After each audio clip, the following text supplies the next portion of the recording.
뭐 한다? 높인다. 높인다. 자, 이렇게 하면 이론적으로 이제 정리가 됐습니다. 계산 문제는 좀 이따 한번 보기로 하고요. 자, 그러면 여기까지 해서 이제 우리 돈을 빌린 거죠. 총부채 상환비율 적용해서 부채 감당을 적용해서 돈 빌렸습니다. 그러면 이제 저당 상환 방법 가야죠. 저당 상환 방법. 몇 페이지? 115페이지. 지금까지 제가 주저리 30분 동안 했습니다. 근데 결국은 별거 없어요. 설명한 과정에서 여기다가 곁다리를 붙일 뿐이지.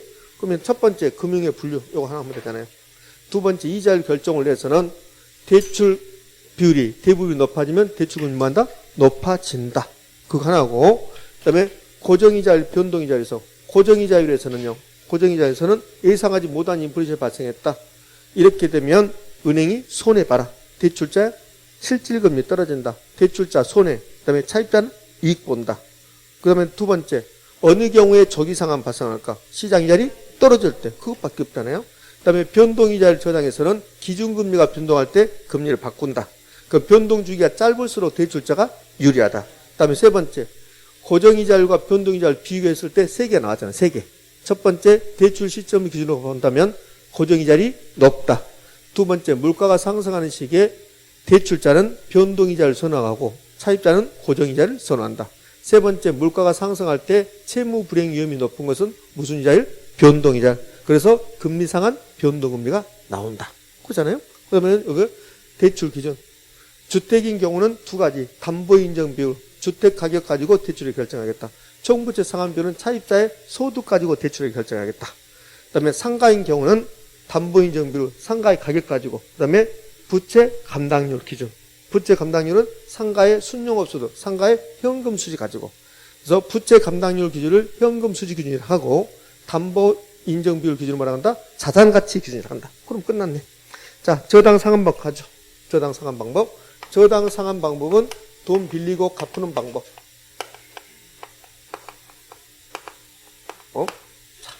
저당 상환 방법 세 가지 배웠잖아요. 세 가지. 저당 상환 방법 우리가 배웠던 세 가지 외에 다른 것도 있습니다. 그런데 그런 것은 거의 나오지 않을 거니까 세 가지. 첫 번째 원금균등. 원금균등 불화 상환 방법 나왔습니다. 자, 그다음에 두 번째는요. 원리금. 원리금 균등 불화 상환 방법이 나왔습니다. 이렇게 원리금 균등. 그다음에 세 번째 체증식. 점증식 상환 방법 이렇게 나왔습니다. 그럼 공부 방법은 각각의 방법의 특징, 원금 균등 불화 상환 방법의 특징, 원리금 특징, 체증식의 특징, 그리고 네 번째 마지막으로 세 가지 비교. 그럼 이제 비교가 가장 시험에 잘 나오니까 비교부터 해볼 건데, 이 체증식의 특징은 초기에 조금씩 갚아나가자. 그러면 나중에 시간이 흘러가서 점점 많이 갚아나가자. 그러니까 초기에 조금 갚은 게 체증식. 초기에 가장 많이 갚아내는 게 원금균등. 그래서 이제 첫 번째 비교에서요. 초기 상환액의 크기 순서.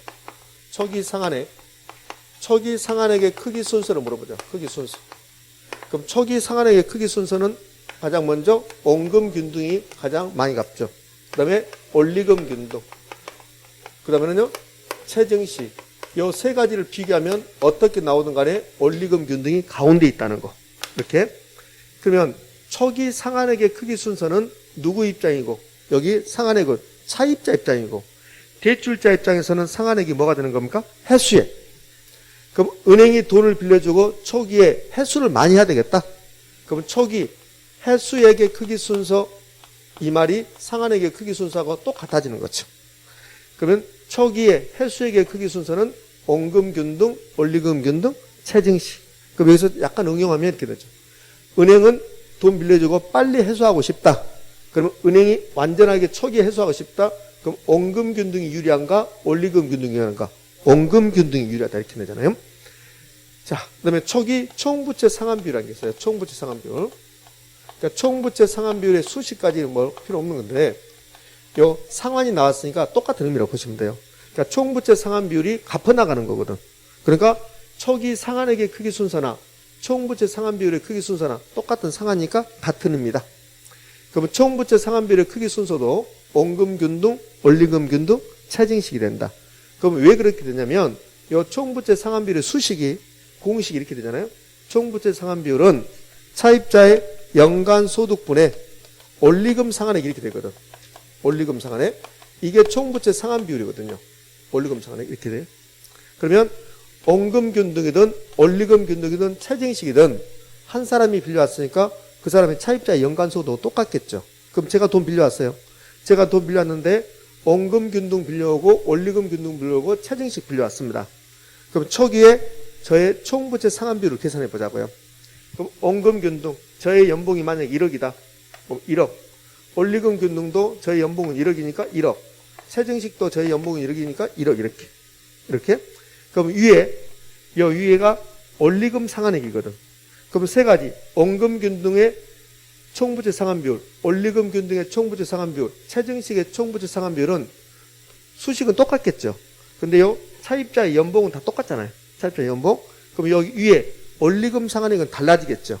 그럼 원리금 상환액이 세 가지 방법 중에서 초기에 원리금 상환액이 가장 큰 게 어딥니까? 원금 균등이잖아요. 그럼 원금 균등의 원리금 상환액이 만약에 2천만 원이다. 그럼 얘는 20% 되는 거죠. 근데 원리금 균등은 원금 균등보다 원리금 상환액이 적잖아요. 그러면 1,500만 원이다. 그럼 얘는 15%가 되잖아요. 그러니까 얘는 500만 원밖에 안 갚는다. 그럼 5%밖에 안 되잖아요. 그래서 초기에 총부채 상환 비율의 크기 순서는 원금 균등, 원리금 균등, 최저임식이 되는 거다. 그러니까 여기 수식 가지고 제가 증명했는데 이 증명이 사실은 어려워요.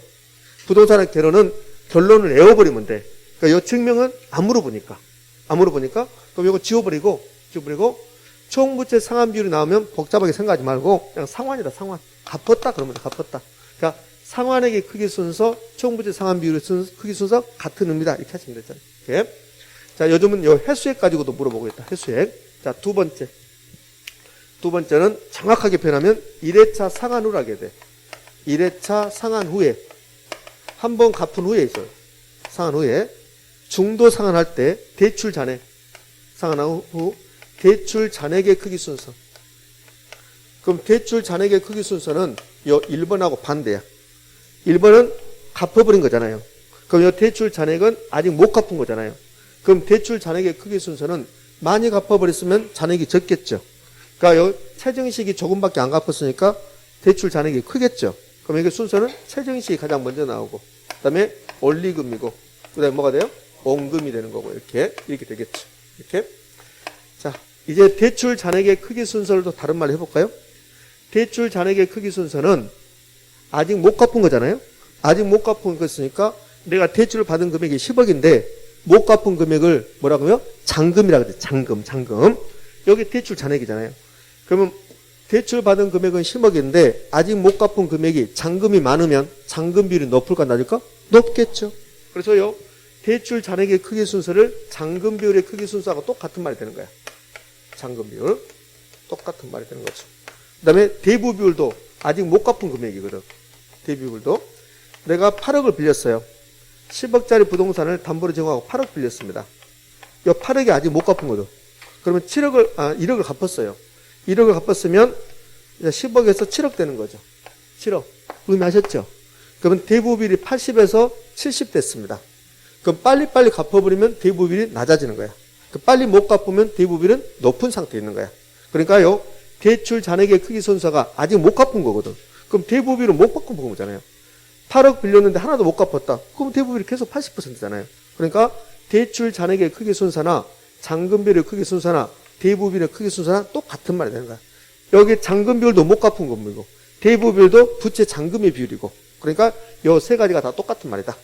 그럼 결국은 상한이 나오면 그러면 이 상한액의 크기 순서나 총부채 상환 비율의 크기 순서나 이 상한은 똑같은 의미고, 대출 잔액이나 잔금이나 대부 비율이나 다 못 갚은 거거든. 그러니까 똑같은 의미고. 그러면 1회차 상환 후에 대출 잔액의 크기 순서는 최저임식, 원리금, 원금이잖아요. 그 말을 잔금 비율의 크기 순서나 대부 비율의 크기 순서나 똑같은 말이 되는 거죠. 그럼 1번, 2번은 이제 묶어요. 1번, 2번은. 그러니까 1번만 따로 물어본 게 아니라 2번만 따로 물어본 게 아니라 1번, 2번을 묶어서 이제 물어보죠. 그럼 묶어서 물어볼 때 이제 특징이 있잖아요. 어떤 특징이냐면 요 원금 균등 봐봐요. 원금 균등. 원금 균등은 대출 초기에 총부채 상환 비율이 가장 높아요. 그렇죠? 근데 원금 균등은 1회차 상한후에 잔금 비율이 가장 낮아요. 그렇게